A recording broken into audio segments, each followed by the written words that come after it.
Hello my friends, welcome back to today's video. I'm so glad to have you join me here at Thuya Hill today, where we will be discussing the book Frankenstein by Mary Shelley. I read this book last summer, which I think is really funny that I'm now reviewing it this summer. It's such a profound book, and I wanted to share with you my perspective, which will be a Christian perspective on this great work by Mary Shelley. This summer, I am actually reading Daniel Deronda by George Eliot, and so who knows, maybe next summer I'll review that book as well. Over the last several years, I have read books that I wouldn't normally have picked up as I learned to appreciate literature more. So if you like these kinds of videos, let me know, and I'll be sure to make more book reviews in the future. All right, well, let's dive right into a review of Mary Shelley's Frankenstein. Okay, well, this book, I really believe, is a book that everybody should read, especially in 2025. It's profound. It actually speaks largely to the world we live in today with the elevation of science as it is today. Shelley wrote this book in the 1800s. She was 19 when she wrote this book. I actually wrote myself a few notes so that I wouldn't forget what I want to say to you about this. But as I was preparing for today's video, I realized I never really got the full picture of the setting that Mary Shelley lived in when she wrote this book. For a book as profound as this, I think it's important to know the background. Like, what was it that caused her to write a work such as Frankenstein? And so I did some research and I wanted to share those facts with you. During the 1800s, specifically during this time when Shelley wrote the book, Europe had been under a dark cloud, literally. There was a big volcano that erupted in Indonesia, causing widespread bad weather throughout Europe and much of Asia. And so apparently for 3 years, the aftermath of this volcanic explosion caused terrible weather, resulting in famine and a global cholera pandemic, and of course political unrest. Millions of people died, and it was a really dark time in Europe. And so this is the actual setting Shelley writes this book in. She was on vacation at Lake Geneva with some of her friends, and instead of enjoying the outdoors, they were all stuck inside because the weather was so poor. She traveled with her lover, Percy Shelley, who she had a baby with, and her stepsister, as well as Lord Byron, who many of you probably are familiar with him as well. Mary Shelley's stepsister was pregnant with Lord Byron's child, so it's a whole love triangle in this scene of friends. But essentially the weather was so bad during their vacation at Lake Geneva that they were forced to spend a lot of time indoors. Now what's interesting about this is that they were all interested in literature, writers, poets. You know, they had a high appreciation of the arts, and I can only imagine the discussions that were being had as they were on vacation, stuck indoors. The source that I got this information from mentioned that there was a lot of talk about life after death. So they were kind of morbid conversations in which Percy Shelley and Lord Byron had conversations about reanimating a person after they had died. Now, as a Christian, I look at this and I go, this is what folks think about when they don't have Christ, and they don't know what actually happens to the body after death. We die because of sin, and our bodies decay, and our souls live on forever. And the only one that can bring back a person from the dead is Christ himself, according to the Holy Scriptures. We see that multiple times. So in the midst of this apparent conversation, Mary Shelley was listening and clearly had taken the conversation to heart to some degree. As I'm sure they had not much else to do, Lord Byron challenged each vacationer to come up with a ghost story and essentially was trying to see who could write the most ghastly one. Well, Mary Shelley, likely having that conversation in her head between the two men, created the story that we now know as Frankenstein.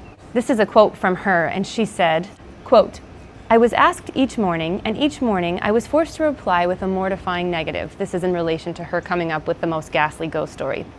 She says, "I saw the hideous phantasm of a man stretched out, and then, on the working of some powerful engine, show signs of life," end quote. And thus Frankenstein was born.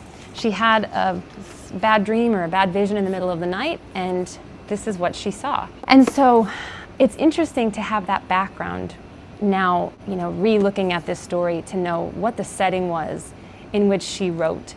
Now, Frankenstein is not the monster. A lot of people get that confused and think Frankenstein is the actual monster. He's not. Frankenstein is the man who created the monster.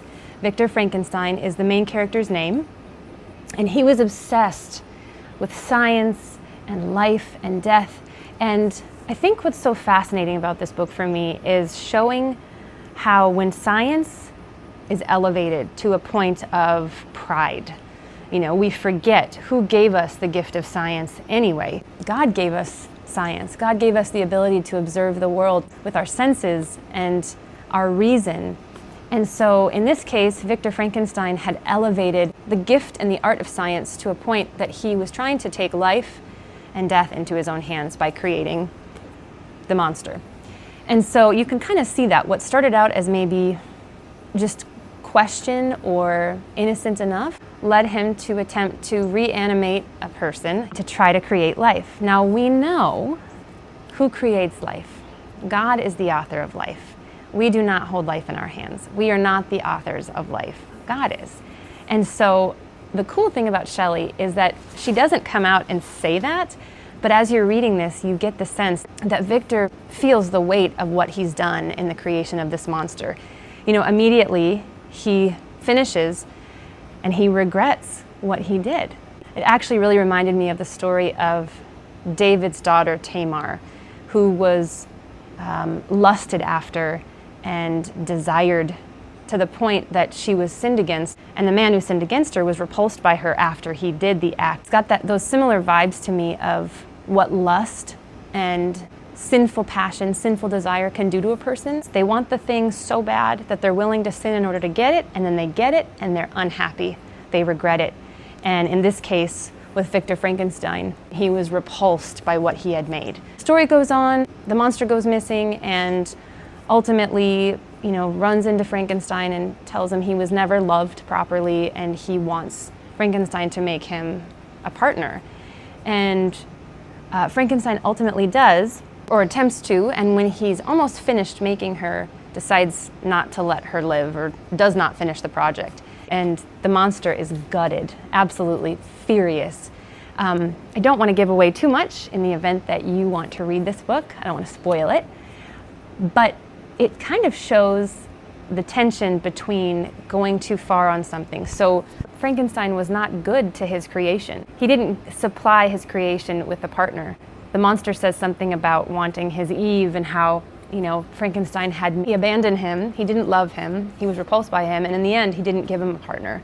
The monster was so upset over Frankenstein's lack of care. He did tell him that he would end up killing his future wife. The monster ends up killing 4 people in the story. It shows, his fierce anger over being scorned and mocked and attacked, and people don't like him because he's so ugly and so terrifying. And what would the monster have been like had he been given love?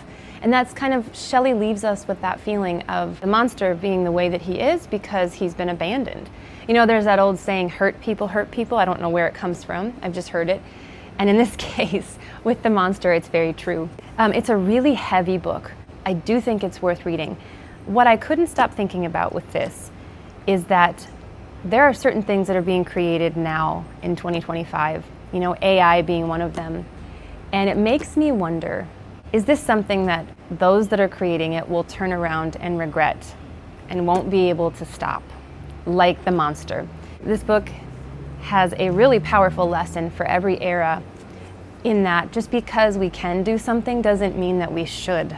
I think ultimately when man tries to play God, as they say, by doing things that maybe they can, a lot of bad things can happen. You can't put the toothpaste back in the tube at a certain point. It's too late.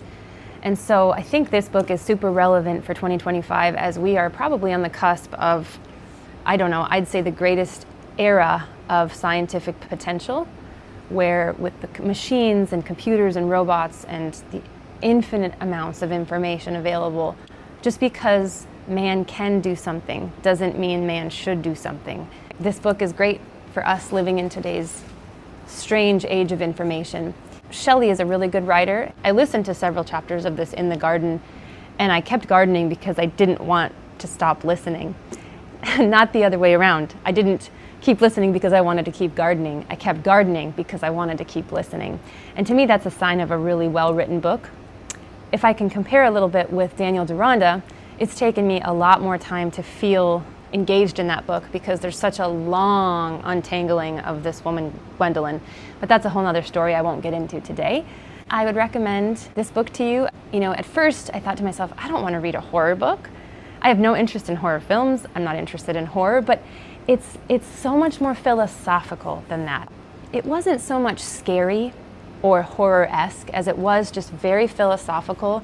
It really made you think, and Shelley poses all sorts of questions about the elevation of science and being careful what we use our knowledge on. And you know, she doesn't directly say these things, but she points them out in her writing through the characters of this book, Frankenstein. So that is all I have for you today, my friends. I didn't want to give too much away in case you decide to read it. I always like book reviews that are more vague and don't pinpoint super big specifics. I want to find that information out on my own. There are really good reviews on YouTube that do break down chapter by chapter what happens in the book. So if you're looking for that, go searching, you'll find it. And I hope that you enjoyed today's video. I would love to do more book reviews if you are interested in them, and I'd love to know what you're reading this summer as well.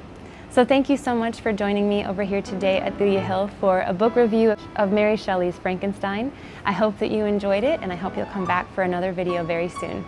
Goodbye for now.